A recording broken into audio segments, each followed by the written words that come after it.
ndị manye kene kwa mụnụ nke na anyị ga-afụ nwanne anyị nwoke na vidiyo aha onye abụ a well-known native doctor hails from Nando.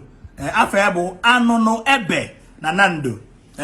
Bịa ka ibudo oche gị ka ị dọrọ ana ka ịnụ ka ị gere ka ijikwa ya wọchịkwa vidiyo ka ịfụ ihe si n'ọnụ Anụnụ Ebe na Nando megịnị na-apụta maka gịnị na Baịbụl akpọsọ mere ka anyị mata na ọ bụ na mmadụ Chukwu kere eke etoho Jehova n'oge akọmandị ọbụna dị okwute nọ n'ana obilie ma gịnị ma too Jehova.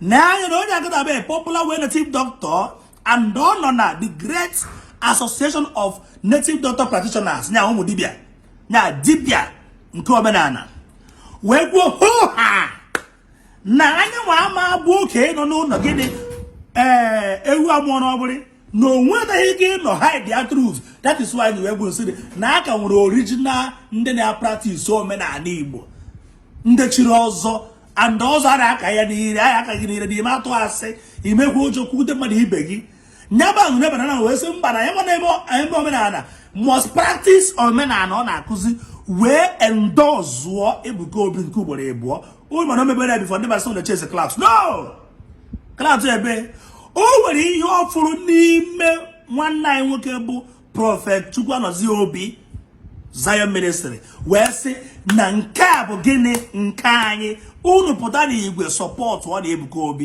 it will not take you anything.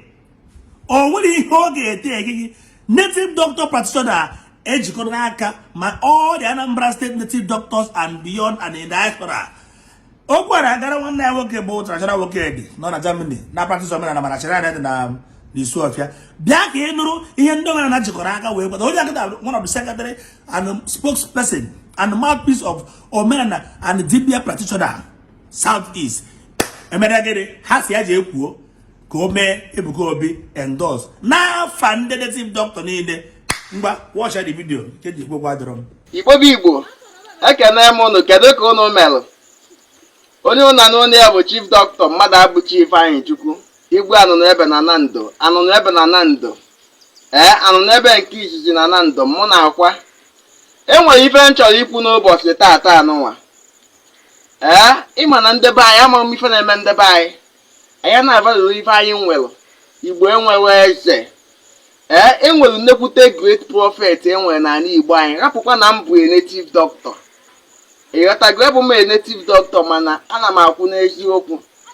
anyị getimi enwere ife bụ ife anyị nwere anyị na-avalụ na ife anyị nwere enwere great prophet enwere n'ala Igbo anyị a na-akpọ Ebuka Obi Evangelist Ebuka Obi rapụkwa ma ndị na-akọ nonsense enwere ndị na-akọ nonsense ma ndị na-asị na ọ bụ a fake ma ndị na-akọ ọdịji mmadụ ịbụ fake na ngwa go and form your go and become fake too. Ọ bụ na Ebuka Obi na fake ka ọ bụ why can't you be fake? Are you getting me? Ebuka Obi is a God sent to ndị Igbo gbara gburugburu. Ọ bụ na ị kwetara today you will still believe tomorrow. If you don't believe tomorrow you will still believe next tomorrow. Are you getting me? He's a great man, he's a great prophet of our time. Are you getting me? Because him and the boy na about if I well. Come on the boy about if I well. Talk I maybe if I will maybe. Ebuka Obi bụ mmanwụ na-apụ apụ n'ala Igbo ka ọ bụ. He's a prophet despite na mbụ a powerful native doctor. Na mbụ a native doctor ụwa niile amaalụ. Ụwa niile kwekọrịta ụwa niile amaalụ na mbụ a native doctor.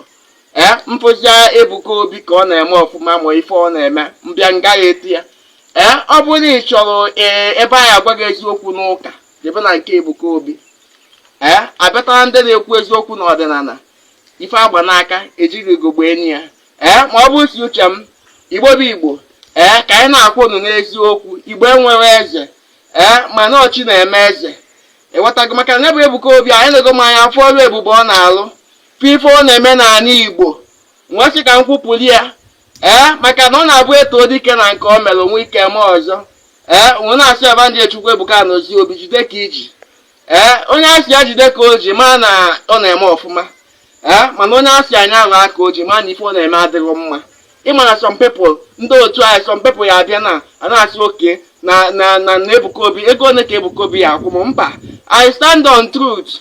Ebuka Obi cannot pay me. No, there is no amount to only go up. I stand saying the truth. I get me. Ofu ala ji ka anyị na-achụ efi Igbo bụ Igbo ekene m unu. One love. He watch, he go the video. Jeba go ye gure gwire ebuka. Ana me ebuka, but mara na ebe obere efro onye okwu leru anya na ị ga-afụrịrị onye omekome. Sure. Oh, good morning, Belegene. Sotara, how are you? I'll be watching the video. Even this young man, everybody video videos. No, they chase class. I said, on your team doctor. Oh, yeah, well, no, team doctor. Also, don't have a bafanake. Cause we don't have a roll on 1 million and all those. Man, that chineke go so in the war. Tiere oku, ezioku no. See, I go and do what? And bless this young man. Oge na na agwọnsọ o nwere ebe agụtara agwọnsọ ebe eziere mmadụ ka o je kọcha ụmụ Israel. O ruzie ebe ahụ ya kọcha ụmụ Israel, ọ dị ka Saul. Yes, eje kọcha ụmụ Israel. O ruzie ebe a mee gịnị? Bless ba ụmụ Israel. Agwara m unu, no time shall come when enemies of Evangelist Ebuka Obi will rise and start saying good things about Evangelist Ebuka Obi. Many people will be saying, stop the shiono. I know the truth, and the truth shall set me free. And also set you free. More than you get.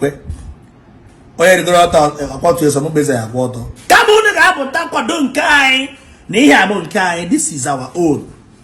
Without minding what you will gain from it. But speak up, say the truth. You won't say the truth because of getting. Now, maybe it's not from your kindred. Ili Igbo. I take the age or the guy and Yazu, Arashakazu, or the guy in JJ.